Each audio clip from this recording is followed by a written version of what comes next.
Hattoki oxirgi libosi kafanlikni xarid qilayotganda ham o'zining kibrini, manmanligini ko'rsatadigan insonlar bor.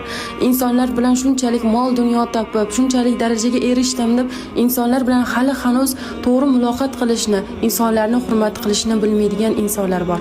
Bugun go'rkovlarni, bugun g'assollarni mensimasdan ko'zini qiri bilan qarayotgan, o'zicha bu dunyoning boy insonlari, eshitib oling.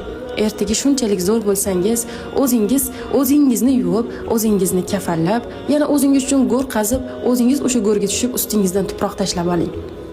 Qo'lingizdan kelmaydimi? Yaxshilab bitta narsani o'qib oling. Bu dunyoda qanchalik zo'r bo'lmang. Bu dunyoda hammaga gapini o'tkazadigan bir shunchalik o'tkir inson bo'lmang. Ertaga hattoki kafalligingizni o'zingiz kiya olmaydigan darajada ojizsiz. Shunday ekan, odam bo'lib keldik, odam bo'laylik. Zotdan bu dunyo sizdan ham, mendan ham qoladi. Kafallikning esa afsuski hech qanday cho'ntagi yo'q.